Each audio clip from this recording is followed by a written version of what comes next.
3 महामंत्र। ॐ त्वमेव साक्षात् श्री महालक्ष्मी महासरस्वती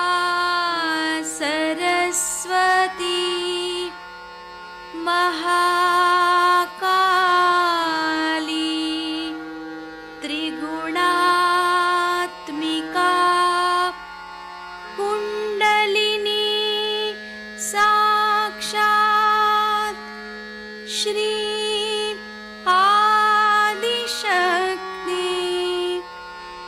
माताजी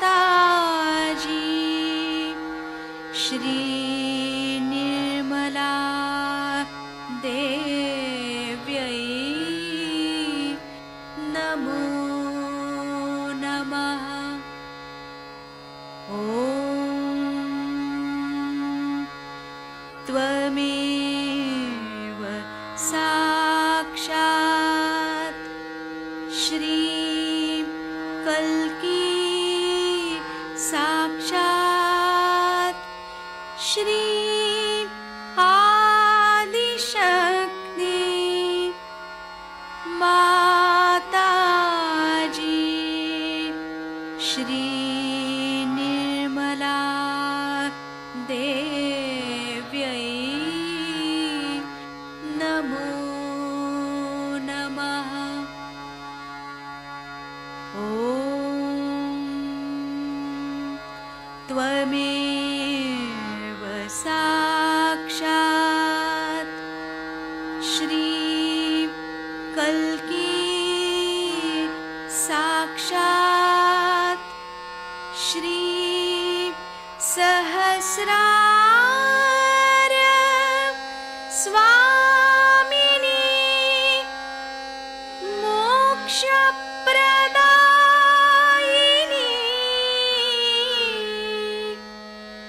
माताजी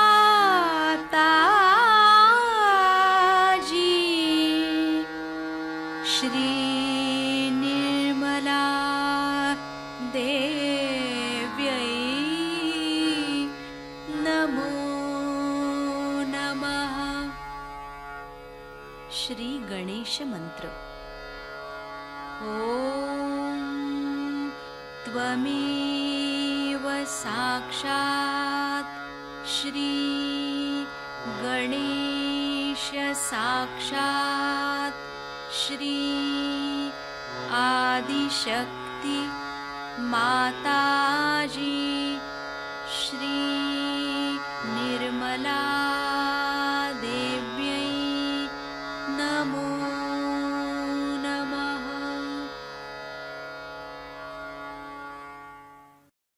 जय श्री माता जी। दोनों हाथ माँ के सामने, हृदय में श्री माता जी को देखेंगे। पूरा चित्त बीचों बीच हृदय में माँ की छवि को देखते रहेंगे। परम पूजनीय श्री माता जी, हमें पूर्ण संतुलन दीजिए। श्री माता जी, हम सबको क्षमा कर दीजिए, हम सभी अज्ञानी हैं। जब तक हृदय में, सेंटर हृदय में हमारा चित्त स्थिर नहीं हो जाता, हम माँ की छवि को देखते रहेंगे। बार बार प्रार्थना, श्री माता जी कृपा करके हमारे इस हृदय में आइए, हमारे इस हृदय को अपने प्रेम से परिपूर्ण करके निर्भय बनाइए।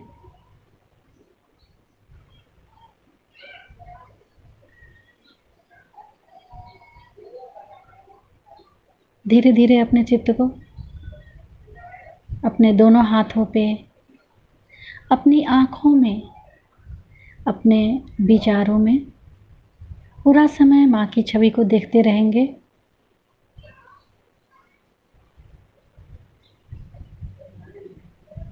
राइट हैंड को फ्रंट आज्ञा पे रख के श्री निर्विचारिता मंत्र ओम त्वमेव साक्षात् श्री निर्विचारिता साक्षात् श्री आदि शक्ति माताजी श्री निर्मला देव्यै नमो नमः। दोनों हाथ माँ के सामने अपने संपूर्ण चित्त को सेंटर मूलाधार, सेंटर मूलाधार पर श्री गणेश जी की छवि को देखेंगे। हमारे शरीर में श्री गणेश उल्टे हैं। श्री गणेश जी का सूंड हम सेंटर मूलाधार पर देखेंगे।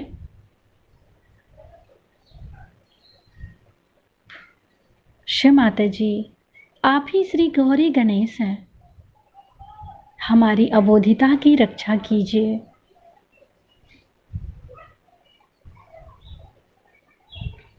पूरा चित्त सेंटर मूलाधार पे ही। शिव माता जी, हमें श्री गणेश जी के जैसा ही निर्भयी बनाइए।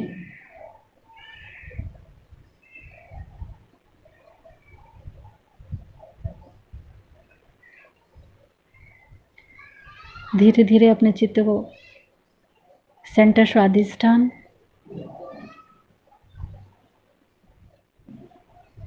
सेंटर नाभि,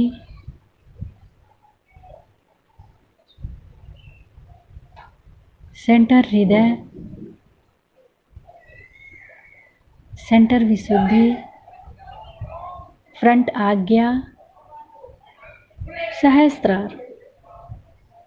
शिव माता जी, कृपा करके हमें वर्तमान में स्थापित कीजिए।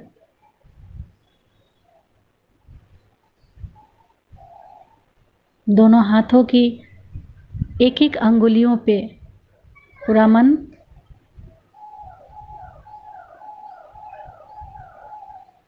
शिव माता जी, हमारे तीनों नाड़ियों में गणेश तत्व जागृत कीजिए।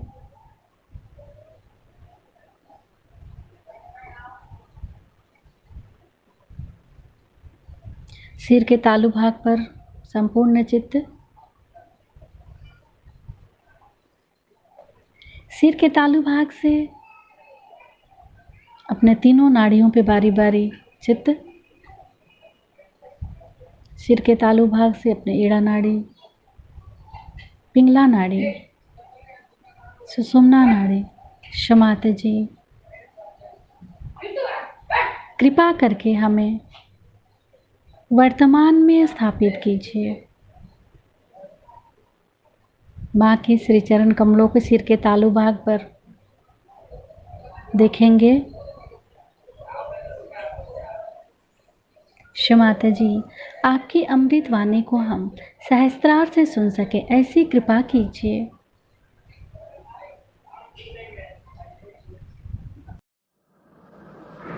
सहयोगों का प्रेम इतना आधार है कि शब्द सूझ नहीं रहे कि किस तरह से बात की जाए। आपको पता है कि संसार में हर जगह आज सहयोगी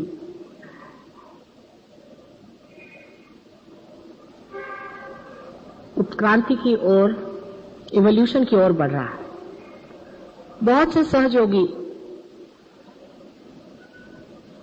बड़ी ऊंची दशा में चले गए, आनंद के स्रोत उनके अंदर बह रहे हैं। कुछ तो बिल्कुल निमित्त मात्र होकर के ही संसार में एक विशेष रूप से कार्यान्वित है। लेकिन हर एक देश की एक अपनी अपनी, मैं देखती हूं कि परिपाठी।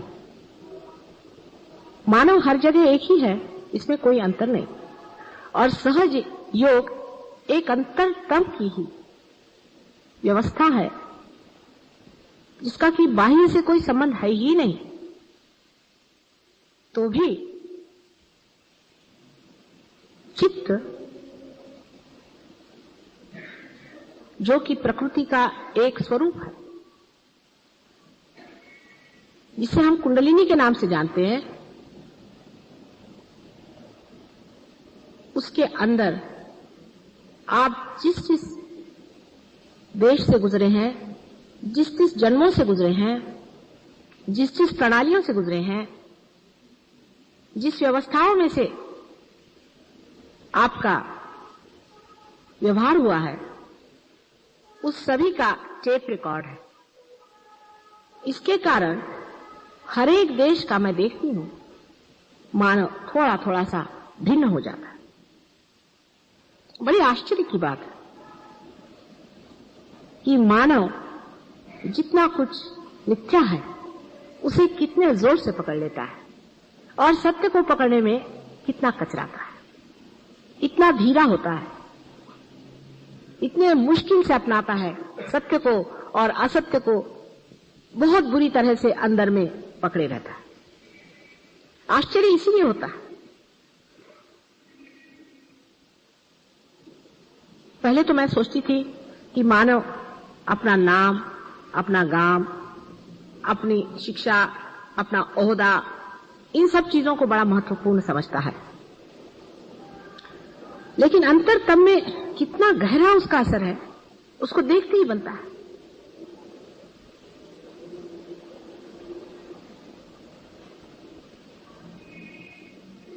जितने जल्दी ये चीज अपने अंदर से छूट जाती है, जितने जल्दी मिथ्या हमारे अंदर से मिटता जाता है, उतने ही जल्दी हम लोग उस चित्त को हल्का कर लेते हैं।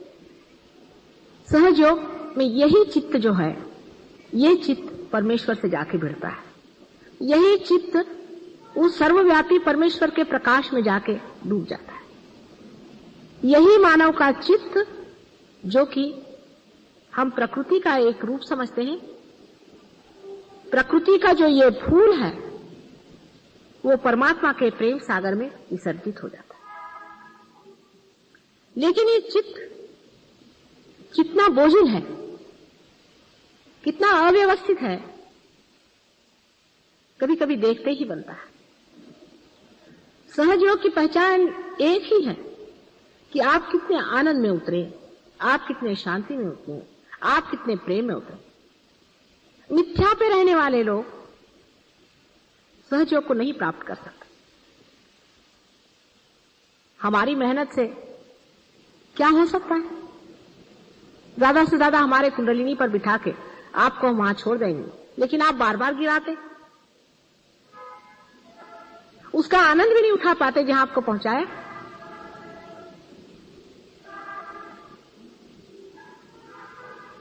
हर एक देश में एक अजीब अजीब तरह की समस्याएं हैं। अपने देश की समस्या है, इसको पहले समझ लेना चाहिए, क्योंकि हमें अपनी समस्या समझनी चाहिए अपने तक। दूसरे देशों की समस्या है, उसे भी समझना चाहिए। जैसे कि अभी यूके में मैंने अपना कार्य बहुत धीमा शुरू किया है, बहुत थोड़े लोगों को हाथ में लिया, ज्यादा लोगों को लेना नहीं चाहती थी। सोचा पहले 25 आदमी ऐसे जमा दिए जाए कि जो कुछ सहज योग पे जम जाए। आपको आश्चर्य होगा कि बड़ी पहुंची हुई विभूतियां हैं, वो नितांत श्रद्धा है उनकी सहज योग पर। वो सोचते हैं कि सहज योग के बगैर कोई इलाज है ही नहीं। आखिरी दशा में पहुंचने पे सहज योग अत्यंत अप्रतिम है, डायनामिक चीज है, और वो कोई प्रोग्राम है सहज योग का, तो उनके लिए उससे बढ़ के महत्वपूर्ण संसार में कोई चीज है ही नहीं। और घंटों तक वे उसी में लगे रहेंगे कि सहज योग में हमने अपने को, जैसे कि ये पता नहीं क्या परमात्मा की चीज आई हुई है जो दुनिया भर में देने की है, और वास्तविकता ये है ही, इसमें कोई शंका नहीं। लेकिन इतनी बड़ी वास्तविकता समझने पर भी उनका एक बड़ा भारी, मैं दोष तो नहीं कहूंगी, लेकिन पिछाहाट का कारण है। कारण वो भारतवर्ष की योग भूमि में पैदा नहीं हुआ। परमात्मा ने ऐसे सज्जनों को न जाने क्यों उस भोग भूमि में पैदा किया।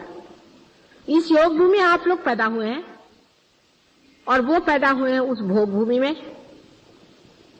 जहां पर कि उनके ऊपर कोई भी किसी प्रकार का संस्कार है ही नहीं।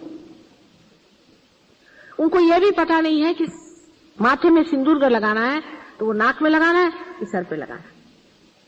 उनको पूजन की विधि मालूम नहीं अर्चन की विधि मालूम नहीं, परमेश्वर के बारे में कुछ भी मालूमात नहीं,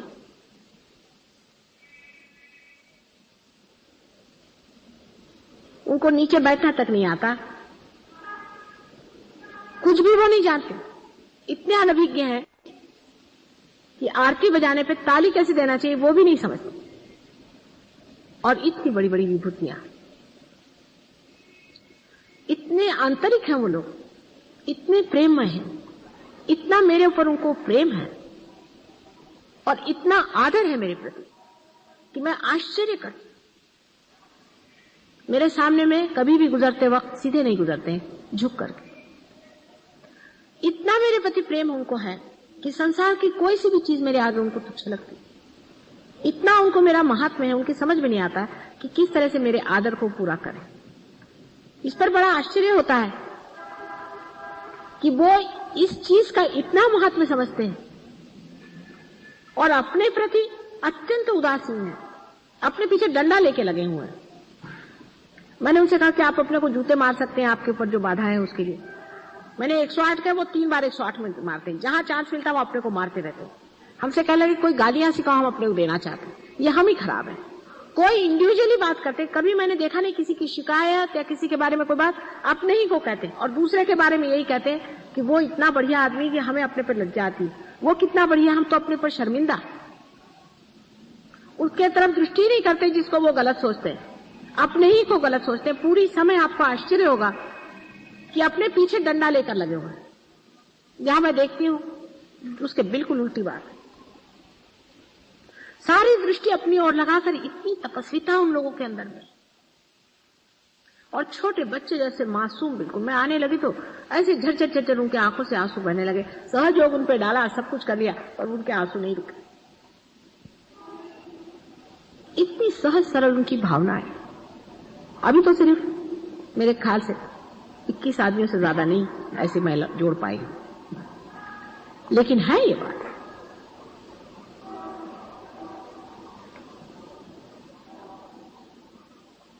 और जिसको कहते हैं जेन्युइननेस, असलियत।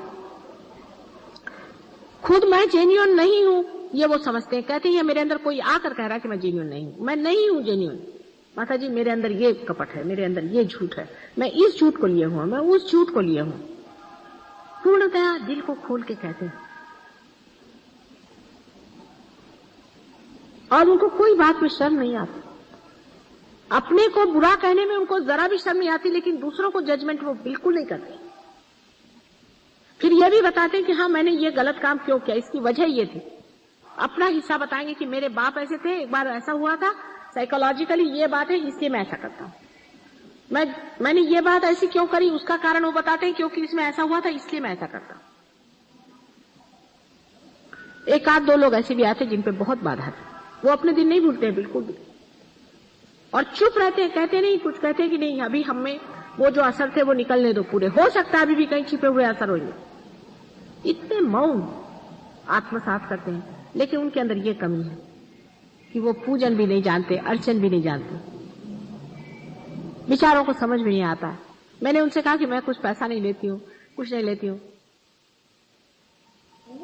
एक दिन ऐसे मैंने कहा, मुझे ये डबल रोटी खाते थे वो, मैंने कहा ये मुझे बहुत पसंद आती, तो हर बार आएंगे तो एक एक डबल रोटी। मैंने कहा 20-21 डबल रोटी कौन खाने वाला है। मैंने ऐसे कह दिया था, कहने को ऐसे थोड़ी कि मैं रोज खाती। उनकी समझ में नहीं आता कि किस तरह से समर्पण करें। सब बहुत पढ़े लिखे विद्वान हैं, सब कुछ जानते हैं, आपके सारे शास्त्र वास्त्र उन्होंने जितने अंग्रेजी में लिखे हैं सब पढ़ डाले, इसलिए सहयोग समझाना कोई मुश्किल नहीं।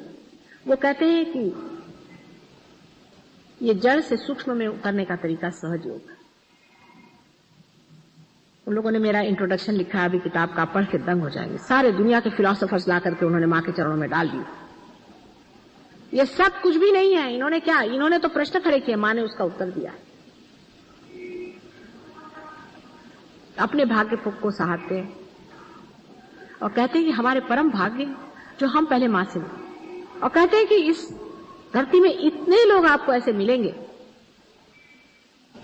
एक दिन सहयोग बहुत ऊंचे पद पे पहुंचने वाला है, इसमें कोई शंका नहीं। लेकिन आप हमारी नींव है,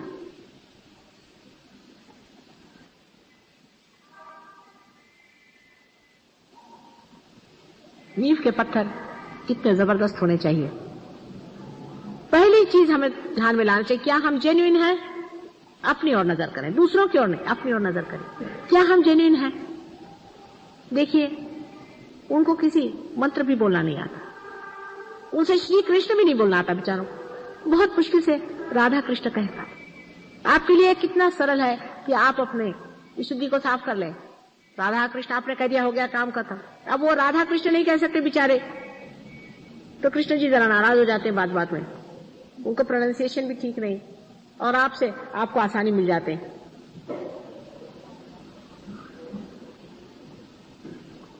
उनको कुंकू लगाना नहीं आता,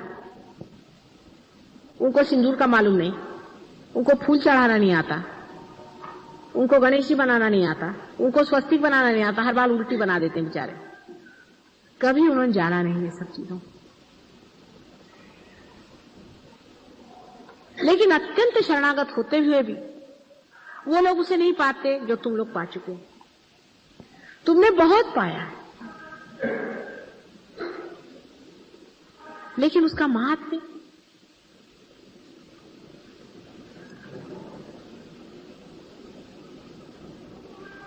अभी तक बहुत कम लोगों के आता है समझ में। ये नहीं कि उनको सहज नहीं दिया है, ये नहीं कि उनको मुफ्त नहीं दिया है, उनको भी ऐसे ही पाया है उन्होंने जैसे आपने पाया।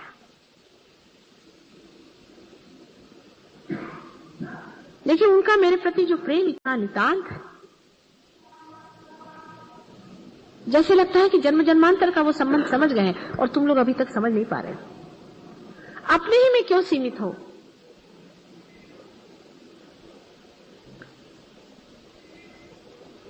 सब तुम एक ही शरीर के रोम रोम होते हुए भी, एक ही शरीर में स्पंदन होते हुए भी अलग अलग महसूस करते हो।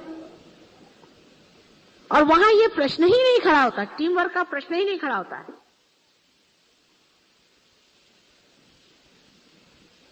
आपस में एक वहां पर लड़का है जिसने स्मोकिंग शुरू की, सब लोग उसको फाड़ खा गए। उसको इस तरह से उन्होंने ठिकाना किया, उसका छूट गया स्मोकिंग। उसके सारे आर्ग्यूमेंट्स ठीक किए, उसकी पूरी मदद की, जैसे वो स्मोकिंग करे उसको अपने पास बुलाए, उसके साथ बैठ जाए, उसके घर में जाकर उसके जहां पे सिगरेट उगरेट सब निकाल दिए, उसके पैसे ले जाकर छिपा दिए। सिगरेट की स्मोकिंग नहीं थी उसकी, वो दूसरी क्या होती उसकी करता था। और कहने लगे कि आप अगर तुमने और किया तो हम पुलिस में इन्फॉर्म कर देंगे। अच्छा, वो लड़का इसको बुरा नहीं मानता, वो कहता कि हाँ भाई तुम कर दो कुछ इसका इलाज। वो लड़का खुद कहता है और भागता है उस चीज से दूर, उन लोगों के पास आ जाता है और कहता है कि भाई मुझे बचाओ, इस वक्त वो मुझे आ रही है इच्छा, किसी तरह से मुझे बचा लो, इस वक्त में तुम लोग बचा लो। अपने को करेक्ट करने के लिए कितनी मेहनत वो कर रहा है।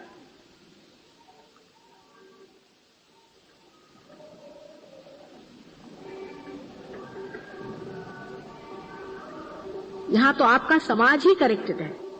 कितने आपको पता नहीं है कि आप कितने स्वर्ग भूमि में रह रहे हैं, जहां पर मां बहन का पता नहीं। इतनी वहां की गंदगी है उस देश में, जहां पे घर घर में शराब चलती है। इतने गंदे आपस में संबंध है, किसी का घर का ठिकाना नहीं, मां का ठिकाना नहीं, बाप का ठिकाना नहीं। उससे पूछे भाई तुम्हारी मां कहाँ है, तो कहते पता नहीं कहां चली गई, उसे किससे शादी कर ली।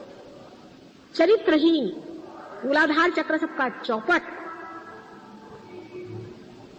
ऐसे देश में पैदा होकर के भी गणेश को लेकर के आए, मां गणेश दो हमको। गणेश के सामने सर पटक पटक के, कान पकड़ पकड़ के, पश्चाताप की पूरे धुन में लगे। और उसमें एक वीरता बनी।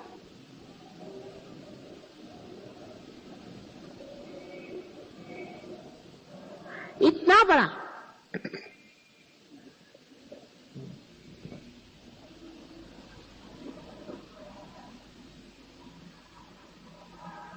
उनके अंदर जागरण अपने प्रति और दूसरों के प्रति भी। और सहज योग के ऐसे ऐसे अनुभव,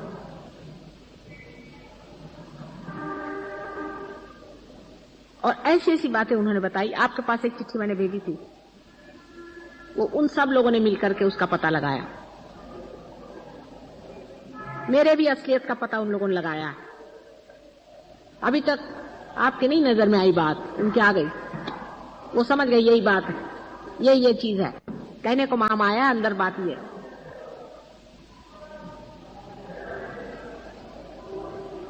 उन्होंने इतना आनंद नहीं पाया, लेकिन सर्वस्व लगा करके वो लोग लगे हुए हैं। वो समझ गए हैं कि उत्क्रांति का वो समय आ गया है कि सत्युग दरवाजे पर है।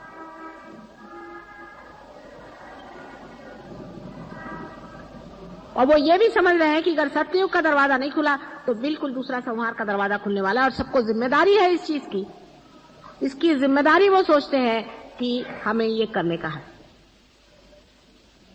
वो जिम्मेदार है सहयोग के लिए। मजाल नहीं कोई सहयोग के विरोध में एक अक्षर बोले। आपस में बोलने का तो सवाल ही नहीं, पर कोई बोलता है तो फौरन उसी को वहां छाड़ के रख देते हैं। उनसे अगर मैं कहूं 24 घंटा तुम बगैर खाना खाने बैठे रहो, बैठे रहे।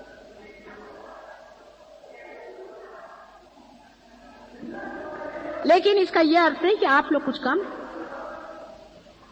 आप लोगों ने, आप में से किसी ने जो हाइट्स साधी हैं, जिस हाइट्स पे पहुंच गए हैं, जिस ऊंचाई पे पहुंच गए हैं, भाई कमाल की। लेकिन सबको अपने अपने लिए बड़ा घमंड है, ये बड़ा प्रॉब्लम। चित्त को एकाग्र करना भी एक अर्थ रखता है। इसका मतलब ये नहीं कि यहां देखो वहां देखो, एकाग्र तभी। लेकिन इसका यह अर्थ उसके ऊपर का सारा मैल चढ़ जाता है, जब वो हल्का हो जाता है। अब अपने देश के जो कर्सेस हैं, या अपने देश की जो एक समझ लीजिए एक बड़ा भारी शाप है हमारे देश पर एक तरह का, वो ये है कि हम लोगों के चित्त पर एक बड़ी भारी अजीब सी चीज है, जिसको कि मैं कहती हूं कि सिन अगेंस्ट द फादर। अपने बाप प्रभु परमेश्वर के खिलाफ हमने पाप किया। वो कौन सा पाप है कि हर समय सोचना कि हम दरिद्री है, हम गरीब है, हमारे पास पैसा नहीं है, हमारा कैसा होगा, हमारे पेट का कैसा होगा। बिल्कुल भिखारीपना की बातें। हमारा खर्चा कैसे चलेगा, हमारे बाल बच्चों का क्या होगा। अगर आपका परमात्मा पर विश्वास है तो कम से कम इतना तो उस पर छोड़ दो कि वो तुमको खाना पीना तो देगा नहीं, तो ऐसे परमेश्वर पर विश्वास करने से फायदा भी क्या है। ये बड़ा भारी हम लोग पाप करते। परमात्मा पर खाना पीना और ये व्यवस्था अगर हम छोड़ दें तो हिंदुस्तानी आदमी बहुत ऊंचा उठ सकता है। दो तरह के पाप हैं। एक तो पाप यह है कि बाप के पितृत्व पे शंका करना, और दूसरा मैं कहती हूं कि सिन अगेंस्ट द मदर, वो वहां पर हो रहा है, जिसमें चारित्रिक दोष, इंडल्जेंसेस, भोग, घर गृहस्थी का तोड़ देना, बेछूट हो जाना, ये वहां दोष हो रहा है। दोनों नर्क के रास्ते सीधे जाने की व्यवस्था है। पैसे के लिए कुछ भी करो, पैसे के लिए जो चाहे सो गलत काम करो, वो ठीक है। ये हिंदुस्तानियों का पाप है। मैं सरकारी बात नहीं कर रही हूं, मैं परमात्मा की बात करूं, परमात्मा के राज्य की बात करें। जब आप परमात्मा के राज्य में हैं तो देगा, नहीं तो नहीं देगा। इतनी कम से कम रुक्ति ले आने में क्या लगता है। करेगा नहीं तो नहीं करेगा, जैसे राखहू तैसे ही रहो। सहज योगी अगर इतना एक कर लें कि जैसे राखहू तैसे ही रहो, जैसे भी रखो मंजूर है, तो हमको देख लेते तुम कैसे रखते और हम कैसे रहते। हर एक चीज का एक मजाक हो सकता है, हर एक चीज में एक आनंद आ सकता है। कैसे रखोगे, भूखे रखोगे, अच्छा देख लेते कितने दिन भूखे रखते हो। जैसे राखहू तैसे ही रहूं। चाहे पैदल चलाओ तो पैदल चलेंगे, चाहे घोड़े पे बिठाओ तो घोड़े पे चलेंगे, ऐसे मस्ती में जब आप आ जाइएगा, बाकी तो आपका भगवान की कृपा से ऐसी योग भूमि में आप पैदा हुए हैं कि बाकी का हिस्सा ठीक है। आपके माँ बाप ठिकाने से हैं, आपके बीवी बच्चे ठिकाने से, आपका चरित्र भी इतना गड़बड़ छड़बड़ नहीं है। कुछ लोगों का वो भी गड़बड़ है, लेकिन इतना गड़बड़ नहीं, ठीक हो सकता वो।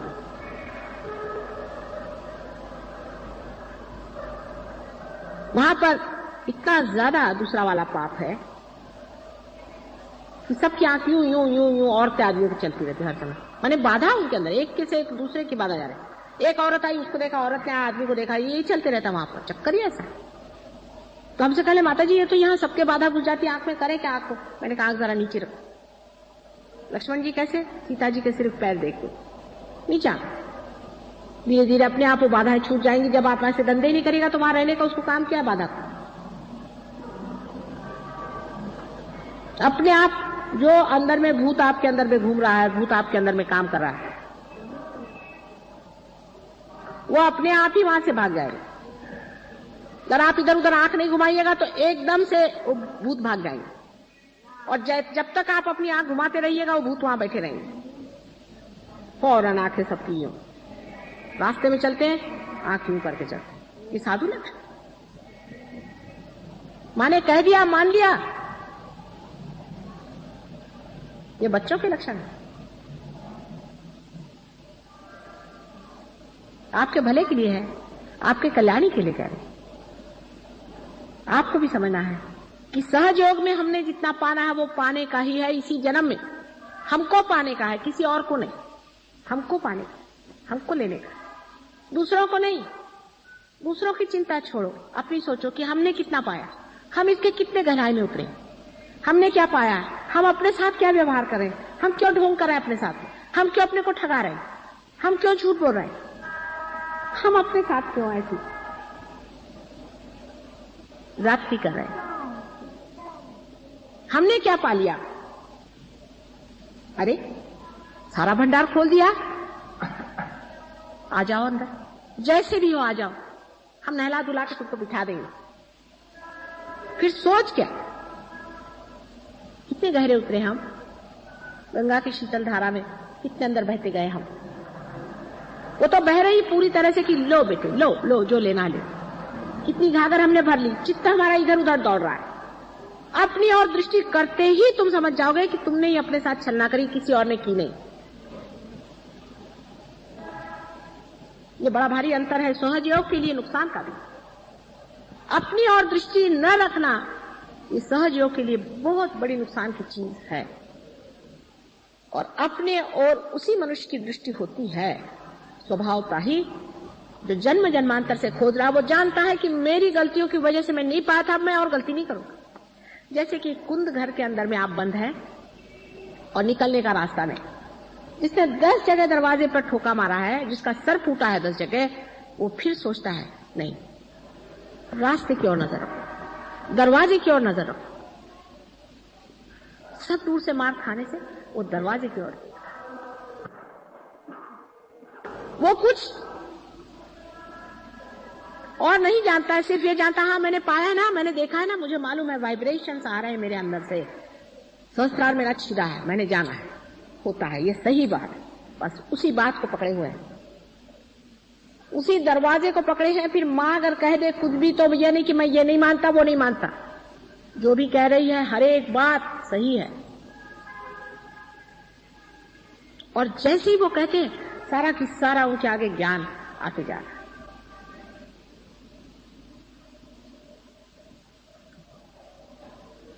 आप लोगों की बैठक बढ़नी चाहिए, बैठक जमनी चाहिए। उनसे तो बैठक शब्द ही मैं कह सकती कि बैठक जमाओ, बेचारे बैठक शब्द भी नहीं जानते। अंग्रेजी भाषा ऐसी ही क्या काम की है, उनका कोई ऐसा संस्कृति नहीं है, उनकी ऐसी कल्चर ही नहीं है, ऐसी वहां बातें नहीं है। कितने अभागी लोग और बड़े बड़े साधु। आप लोग कितने सौभाग्य, आप ही के देश में मेरा जन्म हुआ है, इसी योग भूमि में मेरा जन्म हुआ है। लेकिन आपने क्या पाया है ये देखिए, दूसरों ने क्या पाया, दूसरों ने क्या किया, दूसरों ने क्या कहा, दूसरे कहाँ है, ये वगैरह से मतलब नहीं। आपने क्या पाया, जैसे ही आपने पा लिया आप निमित्त हो जाएंगे परमात्मा के। आप हैं क्या, आप तो उसके अंदर एक निमित्त मात्र है ना। 1000 आदमी मुझे चाहिए, मैंने 100 मर्तबा कहा है, जो इस सहस्त्रार पे बैठ जाए। 1000 घोड़े पर बिठाने वाले 1000 आदमी ऐसे चाहिए कि जो बिल्कुल न पकड़े। क्या मुश्किल होना, जो निर्लेप हो जाए।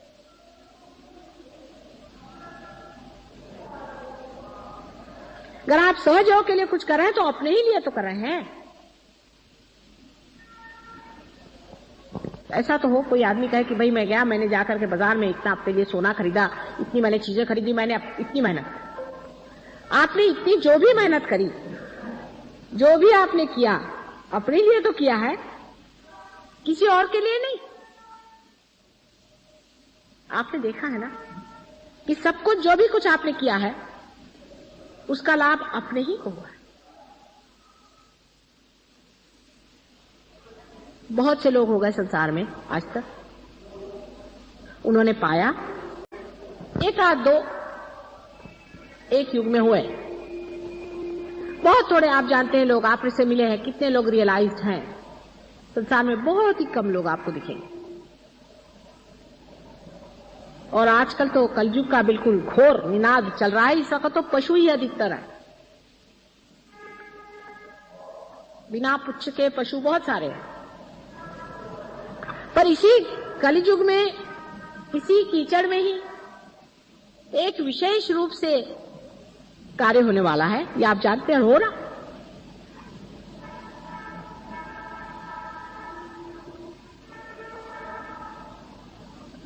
ऐसे समय आपको चाहिए कि आप जितना ले सके उतना ले, नहीं तो ये जो उत्क्रांति का प्रोसेस है, इवोल्यूशनरी प्रोसेस है, इसमें से आप फेंक दिए जाएंगे।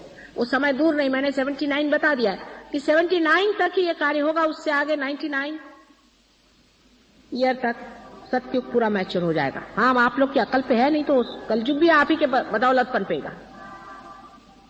आप लोग अगर इसको नहीं चलाना चाहेंगे तो जो विध्वंस और विनाश होगा उसका बोझा आपके सर पे।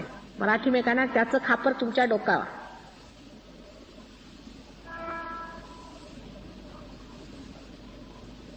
अपने अकल को ऐसा लगाइए, अपनी बुद्धि को सुबुद्धि में लाइए और सोचिए कि हमने गंगा जी से क्या लिया, क्या पाया।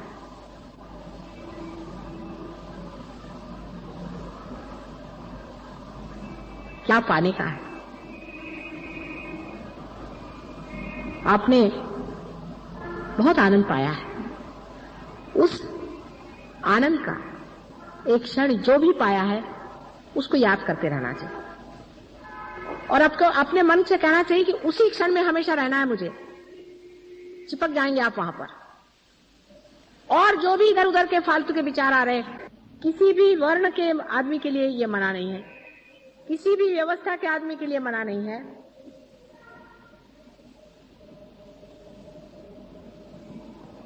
लेकिन अधिकतर लोग अपने हाथ से अपने पैर काट रहे हैं, गुटबाजी कर रहे हैं। क्या कहूं, मेरे समझ में नहीं आता, क्या बेवकूफी की बातें कर रहे हैं। अरे तुम अलग हो कहां? मैं यहां पर जरा सी उंगली घुमाती हूं तो सबके सहस्त्रार चलते हैं। जरा सा पावर झनकाती हूं तो सबके सहस्त्रार में झनकार आते हैं। तुम लोग अलग कहां हो जो अलग अलग चल रहे हो? क्या तुम समझते नहीं हो? तुम अलग हो ही नहीं सकते हो। ये तो ऐसा हुआ कि एक हाथ आप तोड़ के उधर ले जाओ और वो हाथ कहे कि हाँ भाई मैं इस हाथ को अलग करके और मैं बड़ा भारी कार्य करूंगा। मुझे बड़ा दुख हो रहा है इस पूरे शरीर के साथ चिपकने में, तो मैं अलग हो जाऊंगा।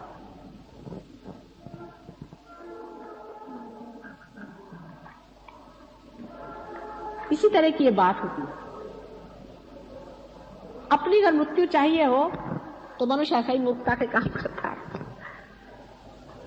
लेकिन जिस आदमी को ये समझ में आ गया कि एक सामूहिक व्यक्तित्व के, कलेक्टिव पर्सनालिटी के आप एक अंश हैं,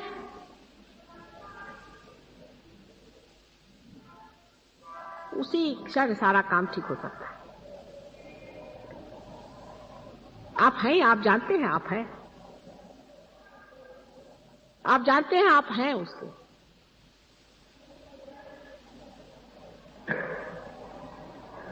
सारे सहयोगी जानते हैं। कोई इंग्लैंड से चला है, कोई अमेरिका से चला है, कोई हिंदुस्तान से चला है, जब बात करेगा तो यही कि आज्ञा पकड़ रहा है, कि हृदय पकड़ रहा है, कि फलाना पकड़ रहा है। सब कोई जानते हैं ये बात। ये तो कोई भी नहीं और जानते लोग, उनको ये भाषा ही नहीं मालूम। नई भाषा आप लोगों ने सोचा कभी?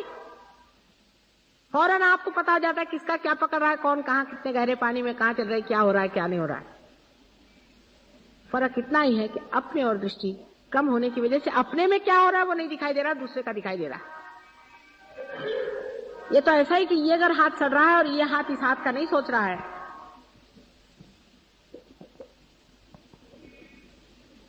तो यह हाथ तो सड़ जाएगा ही, और इस हाथ को क्या फायदा होने वाला है। किसी को भी नीचे गिरना नहीं है, खुद भी और दूसरा भी नहीं गिरना चाहिए, लेकिन आप खुद मत गिरिए, पहली चीज ये।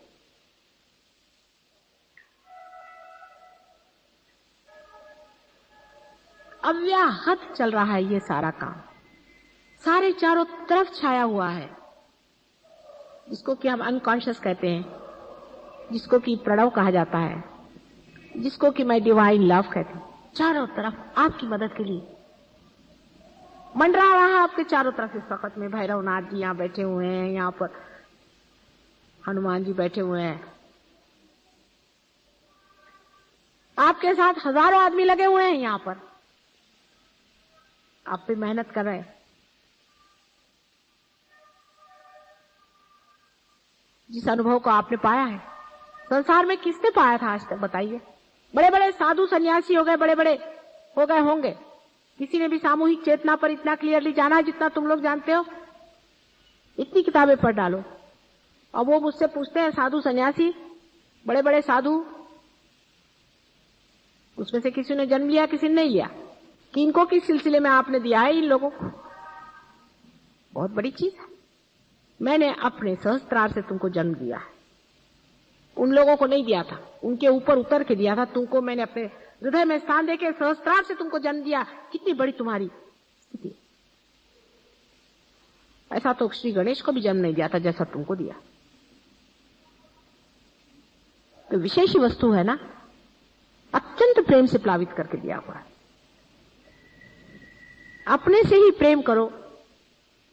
जब अपने से प्रेम होगा तभी अपना दोष झटक दोगे। जब आपको इस साड़ी से प्रेम होता है तो आप इस साड़ी में लगे हुए कोई से भी दोष को निकाल देते। जब देखते हैं कि साड़ी में एक छेद हो गया है तो आप उसको ठीक है। आपको जिस चीज से प्रेम होता है उसको आप ठीक करें।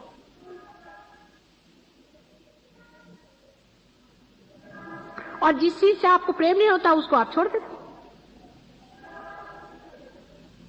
हमने आपसे इतना प्रेम किया, आपने अपने से कब प्रेम किया? अपने प्रति प्रेम रखो। जिस दिन ये लहर एक तार हो जाएगी, एक इसमें हम लोग आ जाएंगे,